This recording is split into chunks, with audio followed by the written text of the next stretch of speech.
expressed in the following program do not necessarily reflect the views of the station and its management.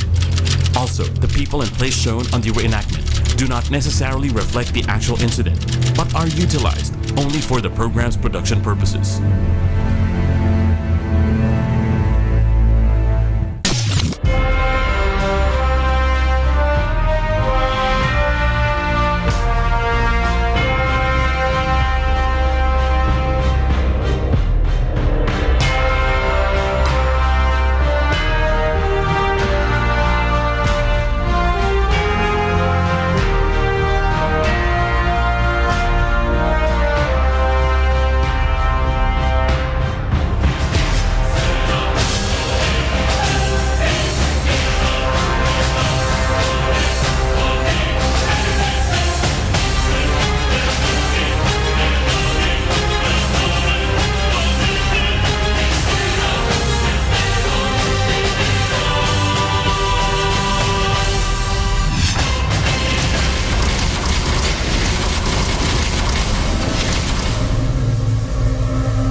Na maaksyon at makapigil hiningang rescue operations ng UNCV News and Rescue Team dito sa Metro Manila. Tulong muna bago balita!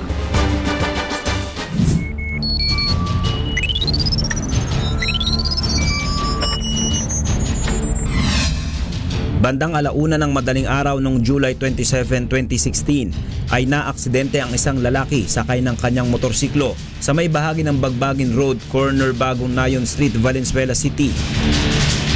Ito ay mabilis na nirespondihan at nabigyan ng paunang lunas ng UNCV News and Rescue Team at ng Valenzuela City Rescue Unit o Valenzuela CDRRMO.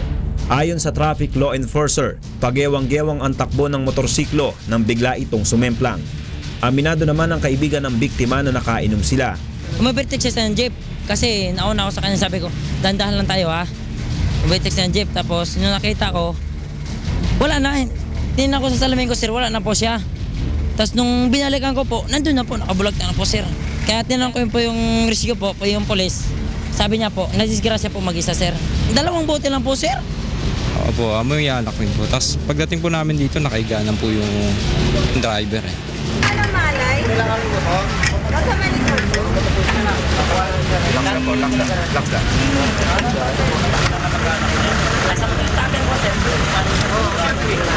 Pero,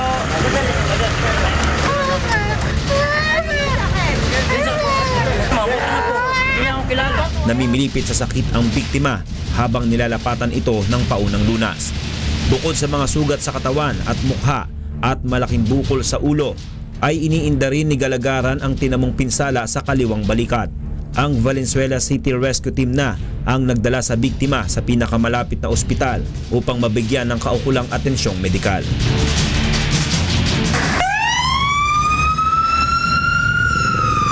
Kung iinuman lang, dapat di na magdala ng mga motor.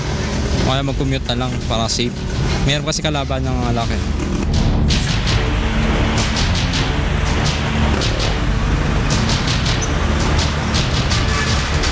Nahimasmasan na ang isang lalaki matapos na mabigyan ng paunang lunas ng UNCV News and Rescue Roving Team sa bahagi ng EDSA North Avenue nang mahilo ito matapos mauntog sa manibela ng kanyang minamanehong taxi nang bumangga sa mga concrete barrier sa kalsada.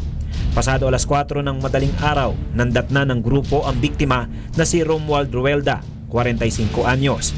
Ayon sa investigasyon ng Traffic Sector 1, habang binabagtas nito ang southbound ng EDSA North Avenue, nang makaramdam ng antok kaya hindi napansin ang mga concrete barriers sa U-turn slot area. Nasira ang harapang bahagi ng taxi at na-flat ang gulong nito. Nagdulot ng bahagyang pagsisikip ng trapiko at makalipas ang 1 oras ay dinala na ang taxi sa Quezon City Traffic Sector 1. Matapos mabigyan ng paunang lunas ay tumanggi na itong magpadala pa sa ospital at magpapahinga na lamang sa kanilang tahanan sa Camarin, Caloocan City.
Ang dengue fever ay uri ng lagnat na nanggagaling mula sa kagat ng lamok na carrier ng dengue virus.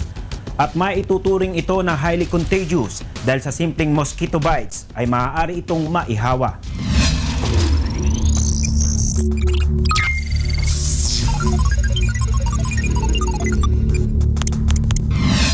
Ang sintomas ng dengue infection ay nag-uumpisa mula sa ika-4 hanggang ika-6 na araw at maaaring tumagal ng hanggang 10 araw.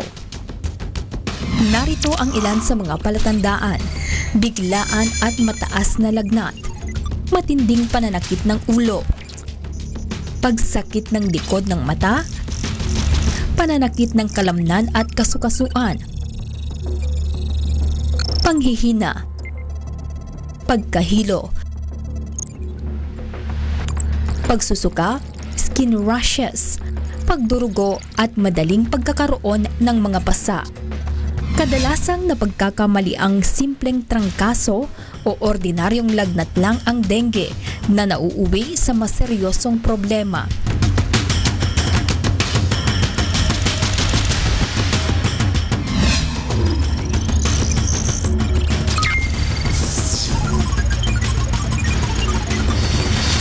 Sa pamamagitan ng pagsusuri ng dugo, nalalaman ng mga doktor kung may dengue ang isang pasyente at kung nanggaling sa lugar na may mataas ang naitalang kaso ng dengue, makakatulong ang pagbanggit nito upang evaluate ng mabuti ang isang dengue-infected patient.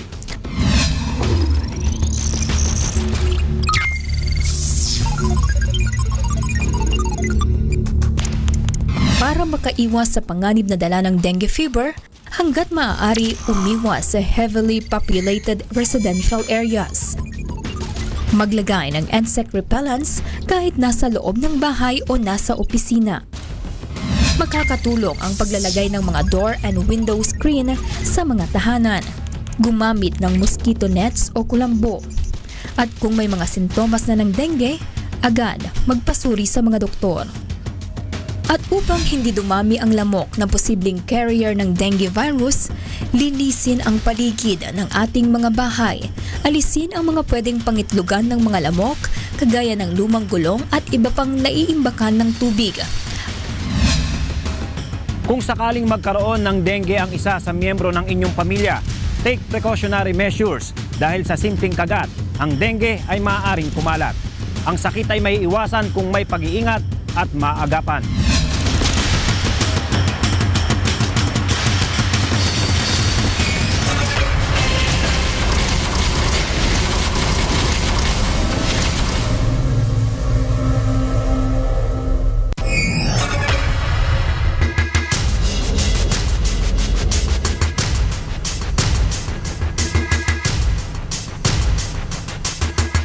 May mahabang kasaysayan sa larangan ng politika at himagsikan ang probinsya ng Tarlac.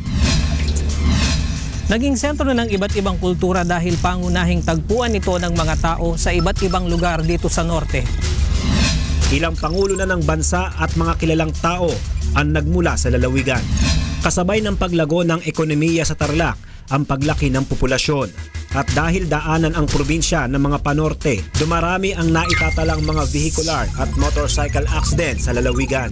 Magkatuwang itong nirerespondihan ng UNCV News and Rescue Team at PDRRMC Tarlac. Sa response mo talaga, ang main concern natin is yung vehicular accident. Sometimes, meron din ho tayong medical emergencies na tinatawag. Mapansin ho nyo kasi ang laki na ho ng iniluwang ng ating MacArthur Highway. So, naging 4 lanes na ho siya. So, yun hong bilang ng mga vehicular accident talagang lumobo at lumaki. Plus, the proximity of the two expressway, SCTEX and TPLEX, tayo in coordination with them, nakakatulong din at nag-responde pagka nagkaroon ng major accidents sa mga dalawang superhighways natin na dumadaan dito sa Tarlac. 24/7 na nakamonitor ang UNTV News and Rescue Team Tarlac at Tarlac PDRRMC upang mabilis na makapagbigay ng tulong sa mga biktima ng aksidente at iba pang medical emergency.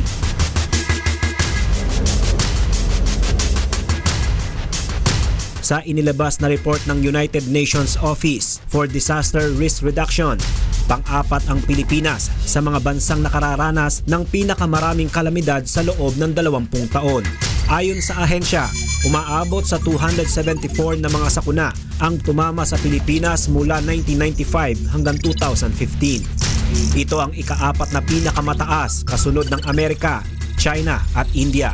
Pasok din ang Pilipinas sa top 10 ng mga bansang may pinakamaraming bilang ng populasyon na naapektuhan ng kalamidad na umaabot sa 130 milyon. Sa report ng United Nations Office for Disaster Risk Reduction, 90% sa mga malaking kalamidad ay may kaugnayan sa panahon. Ang human impact ng mga ito ay higit na naramdaman sa Asia kung saan mahigit 300,000 ang namatay at halos 4 na bilyon ang apektuhan. Kabilang sa mga rehiyon sa Pilipinas na kadalasang sinasalanta ng kalamidad, ang Gitnang Luzon. Kabilang na dito ang probinsya ng Tarlac. Ayon sa Department of Environment and Natural Resources, Mines and Geoscience Bureau, kabilang ang Tarlac sa 10 flood-prone provinces sa Pilipinas. Sa 18 munisipalidad ng lalawigan, 10 rito o nasa 61 barangay ay bahain. Ang Tarlac po is a hazard-prone province. Almost 10 municipalities po natin dito ay flood-prone. So yan ho ang ating pinagtutunan ng pansin. Upang mabawasan at maiwasan ang masasamang epekto ng bawat posibleng panganib dulot ng mga sakuna, nagsasagawa ng massive information and education campaign, briefing, emergency drills, ang Tarlac PDRRMC. Sumailalim din ang mga tauhan nila sa iba't ibang trainings tulad ng first aid, BLS CPR, basic firefighting, ambulance management, high angle rescue, flood swift water rescue, basic water safety, crash vehicles extrication, at combat life saving. Patuloy din ang kanilang mga proyekto na makatutulong sa prevention and mitigation sa mga hazards na dala ng kalamidad. Sana ang DRRM ay gawing obligasyon ng bawat Pilipino, bawat Tarlacenyo. Ariin natin itong sa atin at kung ating kaligtasan at pagsugpo sa mga disaster na to, hindi lang po trabaho ng gobyerno, kundi trabaho at responsibilidad ng bawat Tarlacenyo at bawat Pilipino. Gumagaan yung aming trabaho because nandyan kayo. Sabi nga ni Daniel, tulong muna bago balita. And PDRMC Tarlac is a living witness to that. Dahil sa patuloy na paglilingkod bayan, ginawaran ng PDRRMC ng Gawad Kalasag noong 2014. At nitong nakaraang taon, muling kinilala ang kanilang kabayanihan. Sabi nga ho namin dito sa amin sa office kasi, we work for a cause, sabi nga, not for applause. Magagaling ang local disasters natin. We're the winners in the region. We're vying for the national Kalasag awardee. As you can see, to be an awardee and continuous Kalasag awardee for the past years, that means talagang fully supported ng provincial government ang efforts on the PDRRMC. Magbabalik ang 911 UNTV.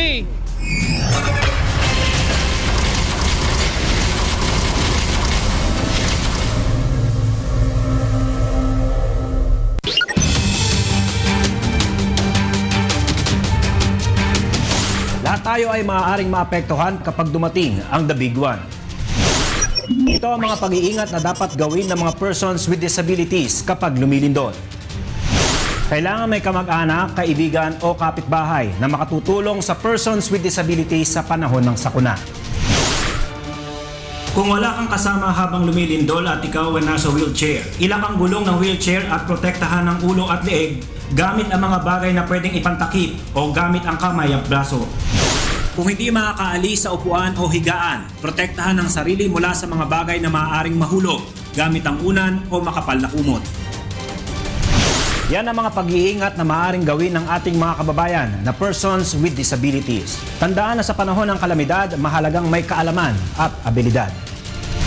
Ako si Benedict Galasan, Senior News Correspondent at ASHI Certified Emergency Medical Responder.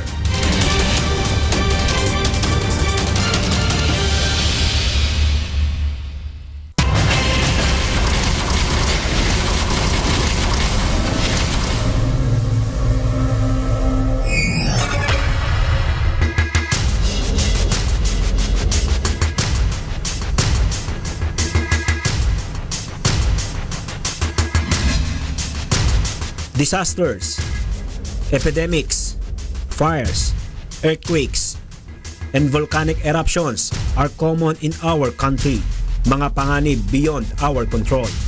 Sa ganitong panahon, mahalaga ang bawat tulong ng mga responder. Ngayong gabi, kilalanin natin ang Tarlac Provincial Disaster Risk Reduction and Management Council dito sa 911 UNTV. Nung kami ang nag-start, ang naalala ko noon, nag-service lang namin yung kotse kong box type.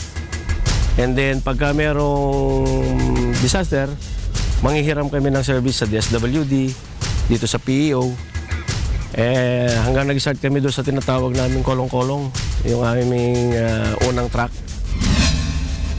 Taong 1999 sa panahon ng dating gobernador, Jose Apeñat, inatasan nito ang mga tauhan ng provincial government na sumailalim sa pagsasanay sa ilalim ng Office of Civil Defense at Special Forces ng Philippine Army sa Fort Magsaysay sa Palayan City. 18 araw na nagsanay ang 6 na provincial government employees at 2 Tarlac Provincial Office personnel. Pagkatapos ng kanilang matinding training, dito na nabuo ang Disaster Assistance Response Team ng Tarlac.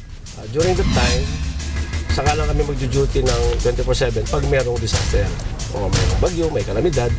So after ng kalamidad, natapos na yon, back to normal.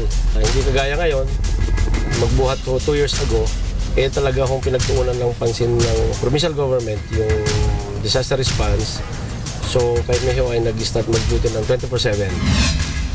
Committed to strengthen the mechanism aimed for saving precious lives and providing humanitarian assistance.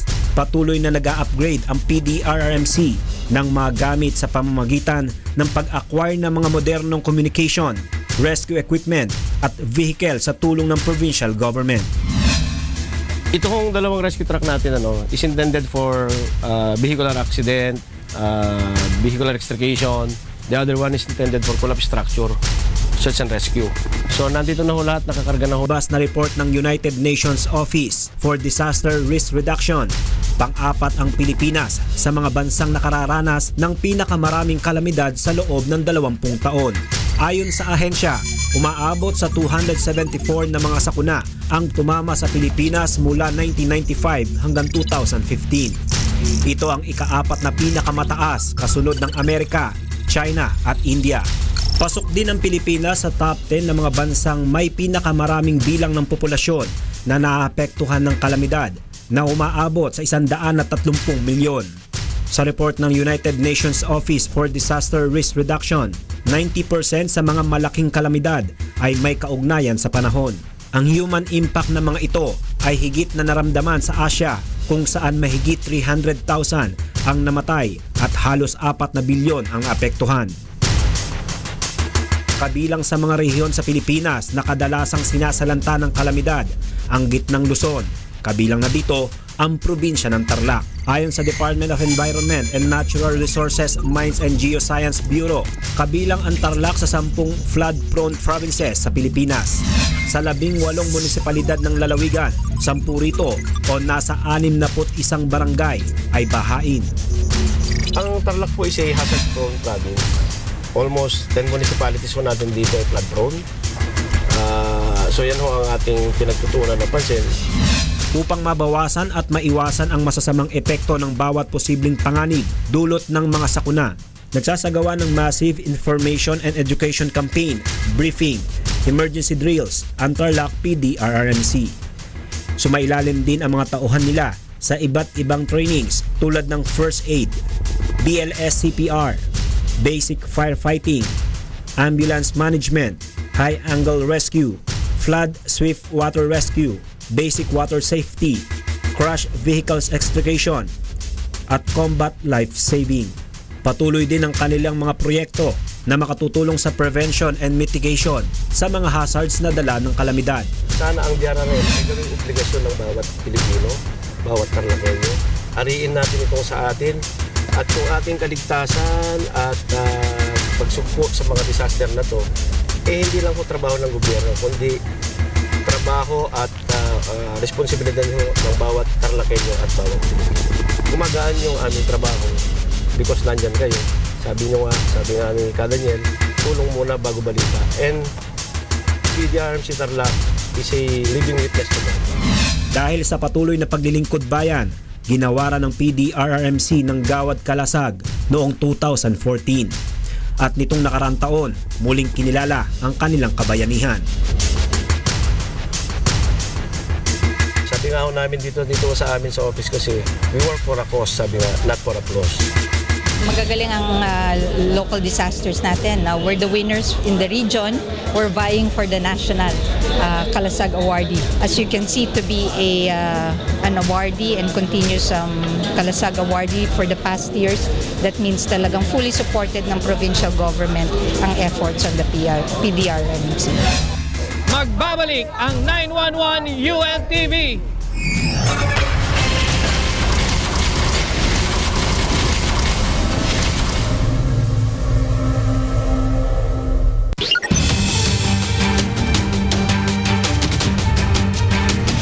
Lahat tayo ay maaaring maapektuhan kapag dumating ang The Big One. Ito ang mga pag-iingat na dapat gawin ng mga persons with disabilities kapag lumilindol. Kailangan may kamag-anak, kaibigan o kapitbahay na makatutulong sa persons with disabilities sa panahon ng sakuna.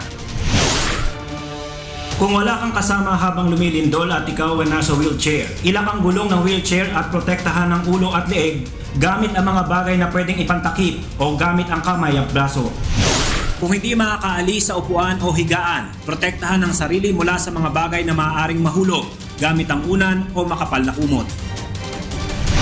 Yan ang mga pag-iingat na maaaring gawin ng ating mga kababayan na persons with disabilities. Tandaan na sa panahon ng kalamidad, mahalagang may kaalaman at abilidad. Ako si Benedict Calasan, Senior News Correspondent at ASHI Certified Emergency Medical Responder.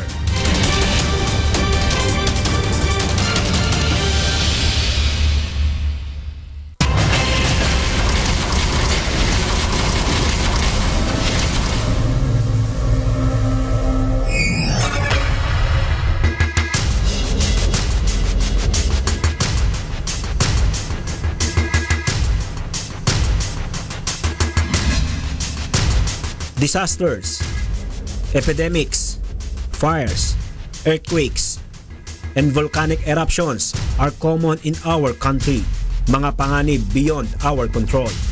Sa ganitong panahon, mahalaga ang bawat tulong ng mga responder. Ngayong gabi, kilalanin natin ang Tarlac Provincial Disaster Risk Reduction and Management Council dito sa 911 UNTV.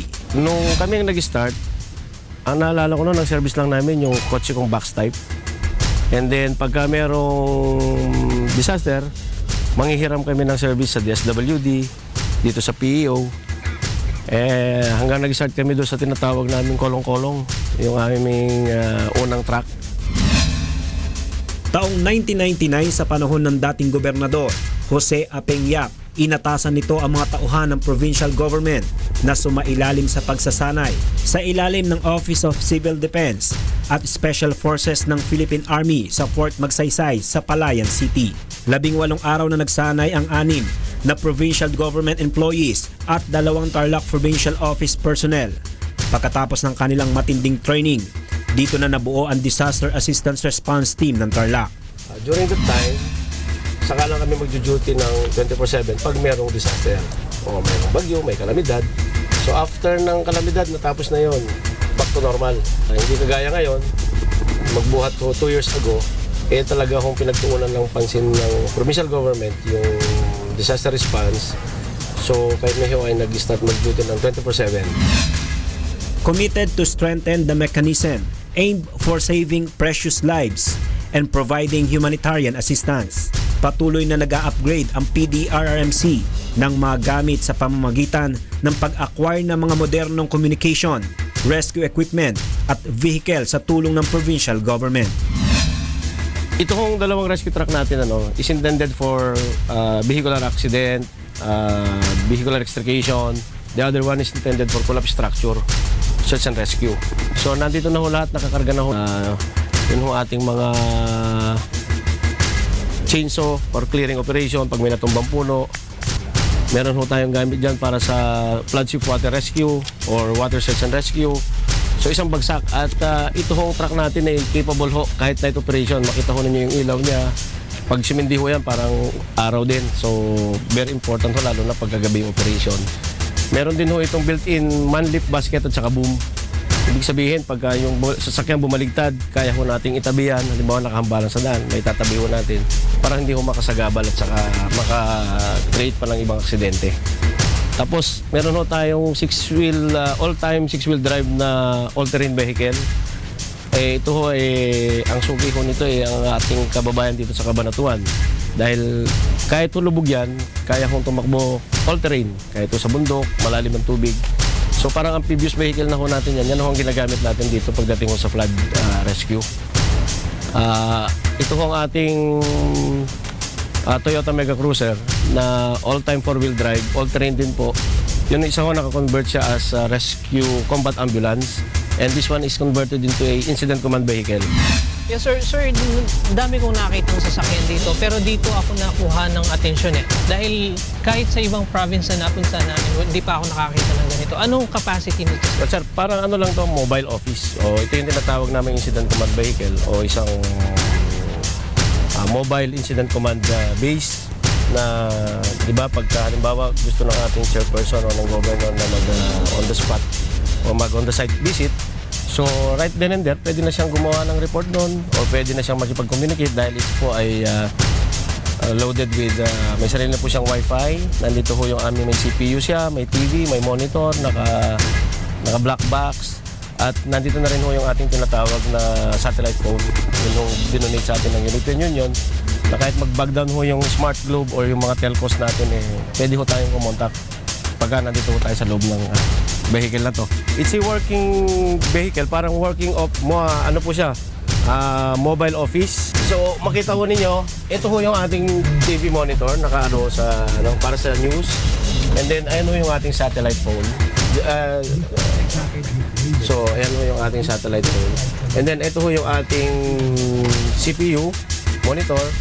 Kung halimbawa ang gustong mag-emergency meeting ng ating chairperson, kasama yung ilang tao at makapag-desisyon agad. So dito pa lang pwede na kaysa yung babalik pa ng opisina, babalik pa ng conference room. So actually this is a working mobile office, parang ganun siya, incident command vehicle. So naisip namin ito kasi nga dito sa atin pagka binaha kasi pag nagpunta ka sa area, mahirapan ka nang babalik, lalo na pag inabutan ka ng malaking tubig. So kung meron tayong ganito, mas madali yung pagbibigay ng ating desisyon or utos or command from our chairperson.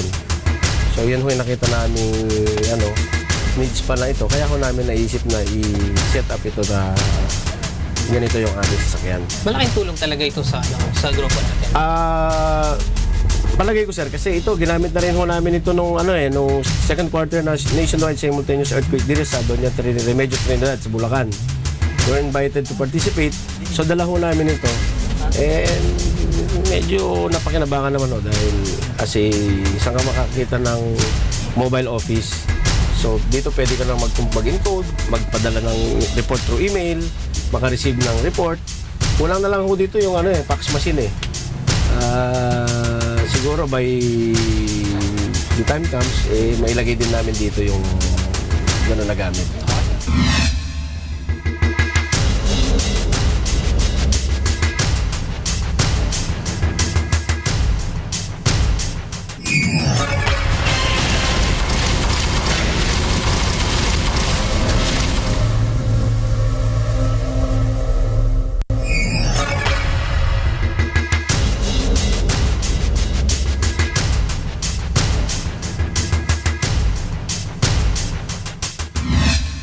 Mayroon din silang dalawang rescue truck na ginagamit sa vehicular extrication at collapse structure rescue operation.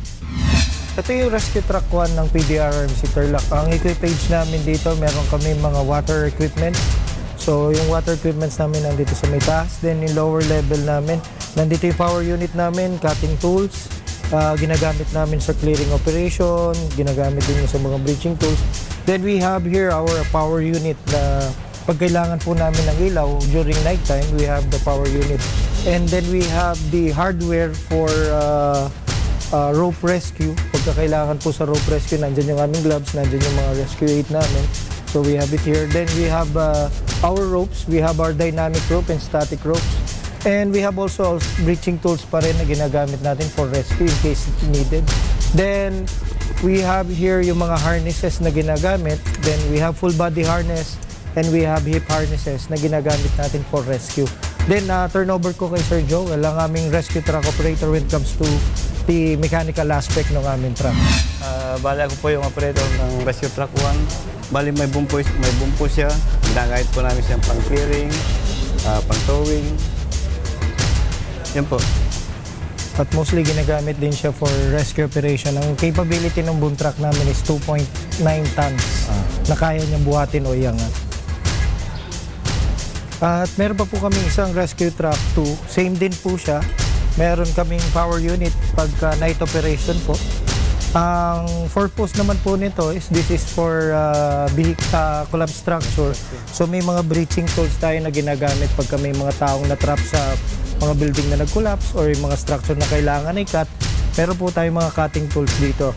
At meron din tayong mga working tools na ginagamit natin pag kailangan natin ng mga reinforcement or support, kagaya ng mga braces pagka may mga taong naipit sa collapse structure natin. Then Sir Joel, yung kwan din natin, meron din tayong boom din dito. Kagaya nga po ng kwan natin, Rescue Truck 2, Sir Joel. Kagaya din po nun, same din po ang lakas nito. Sa pang-lip din po, ginagamit din po namin pang-lip ito. Pagka may mga nahulog na sasakyan, ito po ang ginagamit namin. Tapos ang difference po ng dalawang truck, yung isa pong truck namin ng PDRRMC Tarlac, ang design po niyan is for vehicular extrication.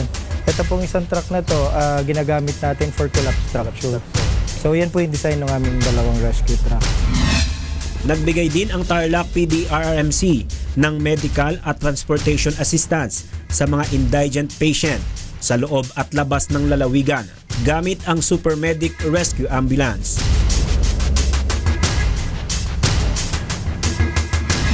Ako po si James Dean B. Sabio at si Russell Ibarra po. Kami pong dalawa ang team leader ng PDRRMC Tarlac po. Pareho po kaming registered nurse at trained EMT po.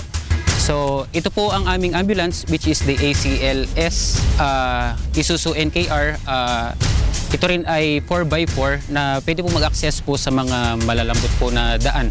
At ipapakita rin po namin kung ano po ang nilalaman po ng aming ambulance po. Ang ambulance namin ay ang nilalaman nito ay meron portable ventilator. Meron po tayong cardiac monitor, suction machine, which is lined with oxygen na po. And we have the sphygmomanometer built-in na po dito.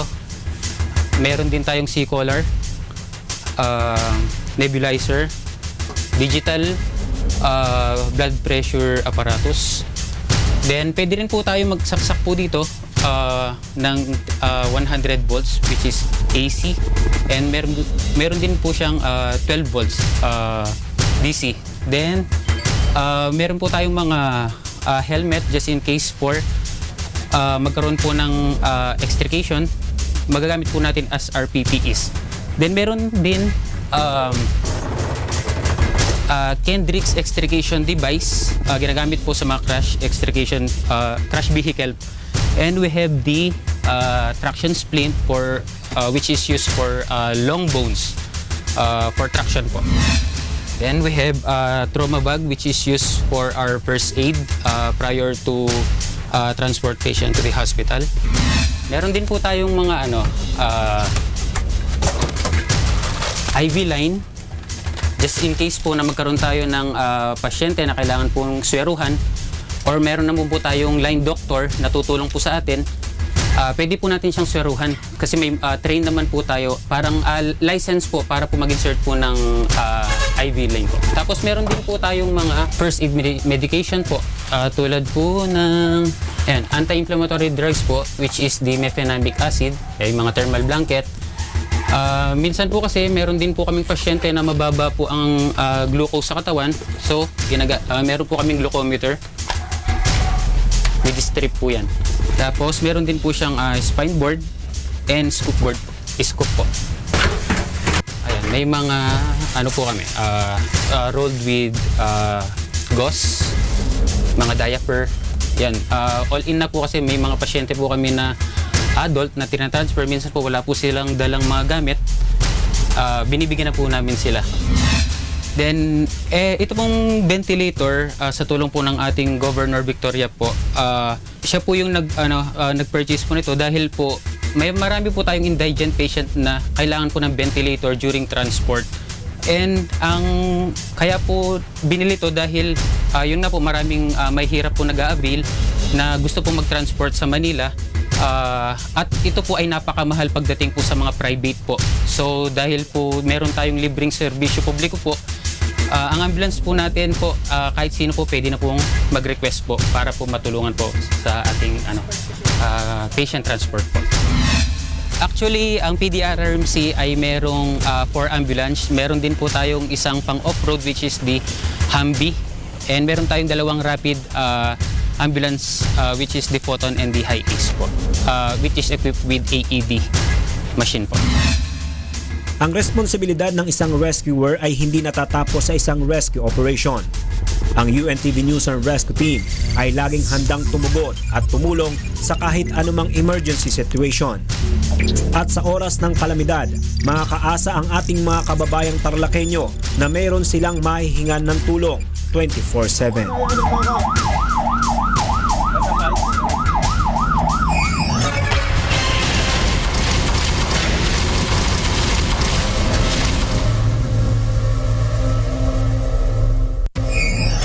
Saksihan ang makapigil hiningang pagsaklolo ng UNTV News and Rescue Team all over the Philippines.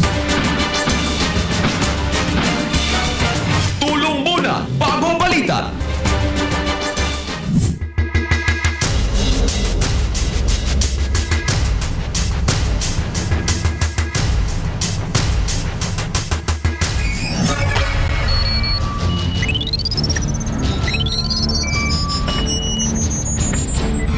Nirespondihan ng UNTV News and Rescue Team Bulacan ang nangyaring banggaan ng motorsiklo at 18-wheeled truck sa San Juan, Balagtas, Bulacan. Ang biktima na si Roder Dalida ay nagtamo ng mga sugat sa mukha at posibleng bali sa kanang daliri matapos bumangga ang truck sa sinasakyang motorsiklo. Nilapatan ng paunang lunas ng grupo ang mga tinamo niyang sugat at pagkatapos ay dinala na siya sa ospital. Dead on the spot naman ang pinsan ng biktima at driver ng motorsiklo na si JM Cruz matapos tumama ang ulo at katawan nito sa truck. Ayon sa pulisya, hindi na magsasampa ng reklamo ang pamilya ng mga biktima kung sasagutin ng may-ari ng truck ang gastusin sa ospital at pagpapalibing. Gasgas sa iba't ibang bahagi ng katawan ang tinamo ng 2 lalaki matapos mabangga ng tricycle ang sinasakyan nilang motorsiklo sa MacArthur Highway sa bayan ng Santo Domingo, Minalin, Pampanga.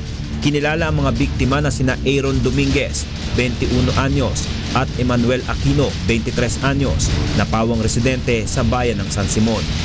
Ayon sa mga biktima, binabagtas nila ang National Road nang mabangga sila ng tricycle na nagtangka umanong mag-overtake. Matapos lapatan ng paunang lunas ng UNTV News and Rescue Team Pampanga, ay tumanggi na ang mga biktima na magpadala sa ospital. Sa Central Luzon Region, isang biktima ng hit and run ang tinulungan ng UNTV News and Rescue Team Tarlac sa bahagi ng bayan ng Paniki. Kinilala ang biktima na si Efren Miguel, isang security guard at residente ng bayan ng Santa Ignacia sa naturang lalawigan. Ayon sa mga kasamahan ni Miguel, galing sila sa isang kasiyahan at pabalik na sana sa trabaho nang mahagip ang biktima ng isang puting van. Mabilis na nilapatan ng paunang lunas ng grupo ang mga sugat sa mukha, kamay at paa ng biktima. Pagkatapos mabigyan ng first aid ay agad naman itong inihatid sa ospital ng isa pang rescue unit, ang Tarlac Provincial Disaster Risk Reduction and Management Council. Tinulungan ng UNTV News and Rescue Team Nueva Ecija ang 2 sundalo na nasugatan sa banggaan ng motorsiklo at kotse sa barangay Camptinho sa Cabanatuan City. Kinilala ang mga biktima na sina Private First Class Ador Velasco at Corporal Romel Sumawang na pawang military enlisted officers. Nagtamo ang 2 ng sugat sa iba't ibang bahagi ng katawan na agad namang binigyan ng paunang lunas ng grupo. Kwento ng 2, papunta sila sa Fort Ramon Magsaysay upang umayuda sa pagbisita ni Pangulong Rodrigo Duterte sa kampo nang mabangga sila ng kotse. Matapos bigyan ng first aid ay dinala na ng grupo ang dalawa sa 7th Infantry Division Headquarters Hospital. Sa Southern Luzon Region, nirespondihan rin ng UNCV News and Rescue Team Laguna ang nangyaring banggaan ng van at kotse sa Binyan City, Laguna. Nasugatan ng driver ng kotse na si Stacy Chu habang nakaramdam ng pananakit ng ulo ang driver ng van na si Jesse Dipagon matapos siyang tumama sa upuan.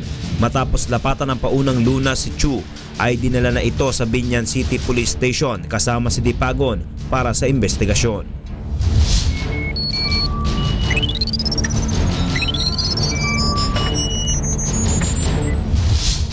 Sa Negros Island Region, sa Bacolod City naman ay banggaan ng tricycle at pickup truck ang nirespondihan ng UNCV News and Rescue Team Negros Island. Duguan ang mukha ng driver ng tricycle na si Alberto Sumama dahil sa sugat sa ulo. Gayon din ang kasama nitong si Nazareno Mifa. Ang isa pa nilang kasama na si Johnny Pepito ay may sugat naman sa kaliwang tuhod. Ang driver naman ng pickup truck na si Mark Ko ay nagtamo ng sugat sa noo. Sa investigasyon ng pulisya, hindi napansin ng driver ng tricycle ang paparating na pickup truck na matulin din ang takbo kaya sila nagkasalpukan. Matapos malapatan ng paunang lunas ay dinala ng News and Rescue Team ang mga biktima sa Corazon Locsin Montelibano Memorial Regional Hospital.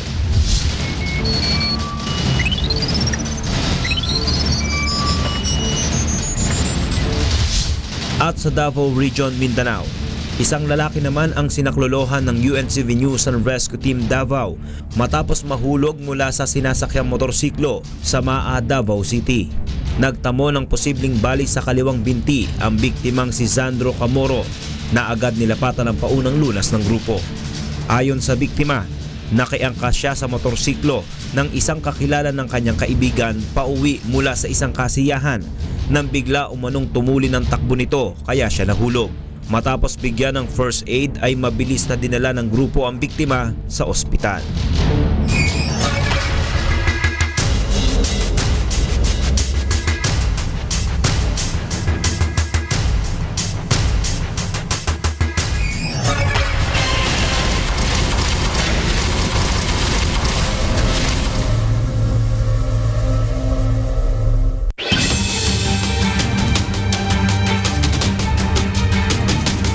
Handa na ba kayo kung mangyayari ang The Big One?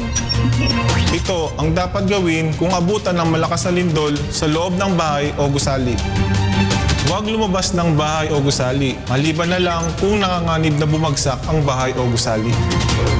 Lumayo sa mga kagamitan na maaaring bumagsak at mabasag tulad ng salamin, picture frames, malalaking cabinet, malalaking kasangkapan at mga nakasabit na mga bagay tulad ng wall fan, ceiling fan at mga ilaw. Humanap ng malapit, matibay na lamesa at mag-duck, cover, and hold. Kung walang lamesa, pwede rin gumamit ng upuan para maprotektahan ang ulo at leeg. Pwede din gumamit ng bag, libro o unan. Pero kung walang pwedeng ipantakip, gamitin ng kamay at braso sa ganitong paraan. Hintayin matapos ang pagyanig bago mag-check kung kinakailangan lumabas ng bahay o gusali. Yan ang mga dapat gawin habang lumilindol. Ako si David Isaac Echalar, isang registered nurse, certified emergency medical technician.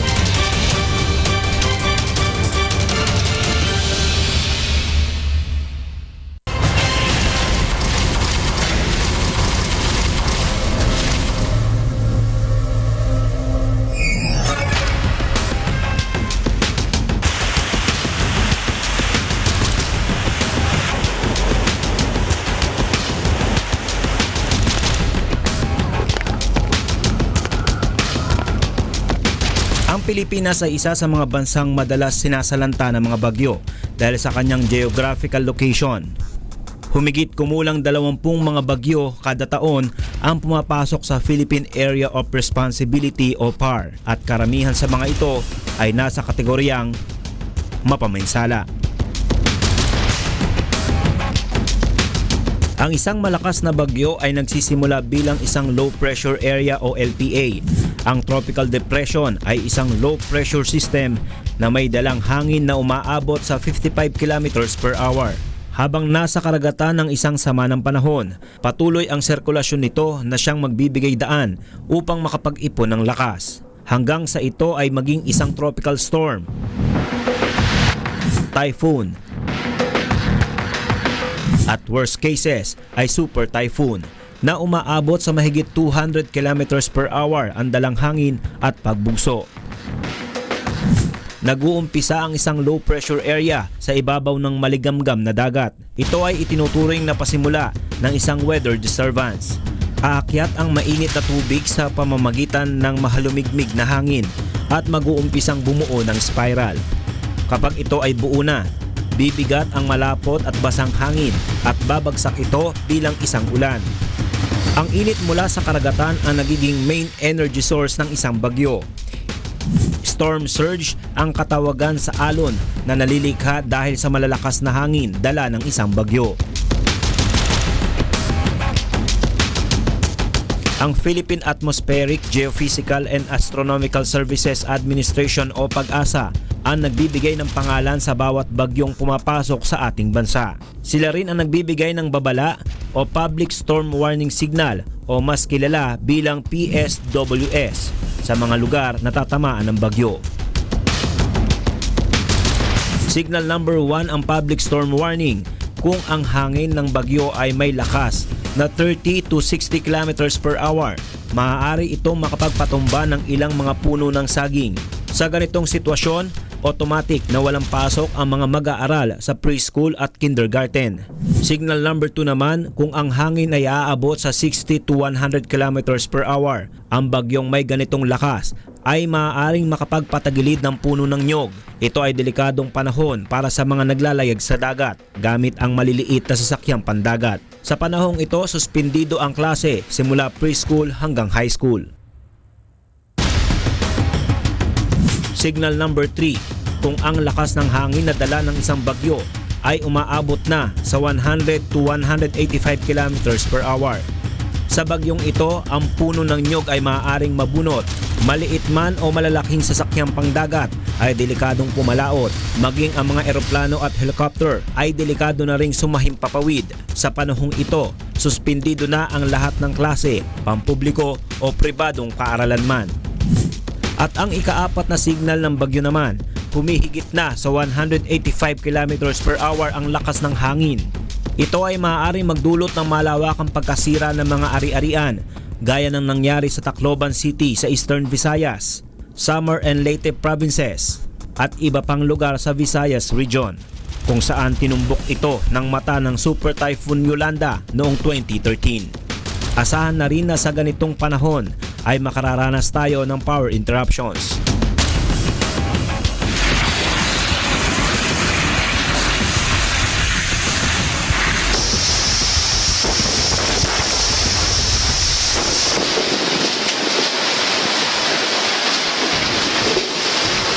Bawat bagyong papasok sa ating bansa ay maaaring magdulot ng iba't ibang kalamidad, gaya ng mga pagbaha at landslides, subalit mayroon pa tayong magagawa upang makaligtas sa kapahamakan.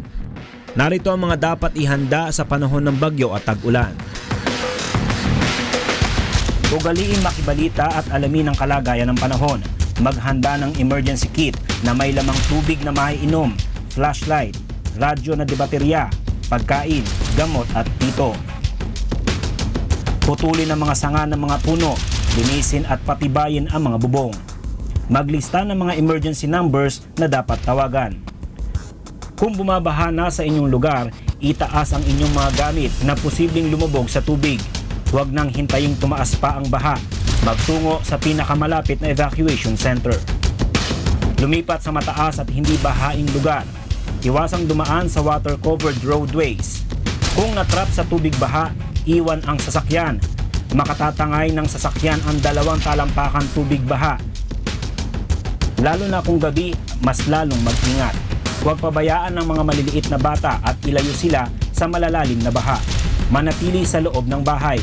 Patayin ang main switch para sa kuryente, gas at tubig. Umiwas sa mga baybayin at mga lugar na malapit sa tubig. Maging ang mga tabing bundok dahil maaaring magkaroon ng landslides at mudslide kapag lumambot ang lupa dahil sa pag-ulan. huwag nang gamitin ng mga appliances at gas tank na nalubog sa tubig. Suriin ang bahay, ayusin ang mga sira nito at siguraduhing ligtas bago pumasok. Mag-ingat sa mga mapanganib na hayop tulad ng ahas. Huwag gamitin ang mga outlet ng kuryente na nalubog sa tubig baha o nabasa ng ulan. Iwasan din ang live wire. Agad na ipagbigay alam sa kinaukulan ang mga nabuwal na poste ng kuryente at mga kabling na putol sa inyong lugar. Itapon agad ang mga tubig na naipon sa mga lugar na maaaring pagbahayan ng lamok.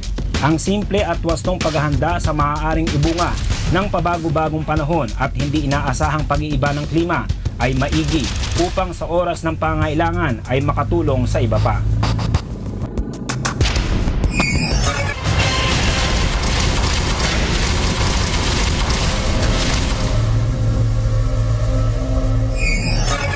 Mula sa isa sa pinakamalaking rescue organization sa bansa at ng advokasiyang Tulong Muna Bago Balita, sa ngalan po ni Mr. Public Service, Kuya Daniel Razon. Ako po si Benedict Galasan, Emergency Medical Responder at ASHI Certified Instructor. At ito ang 911 UNTV.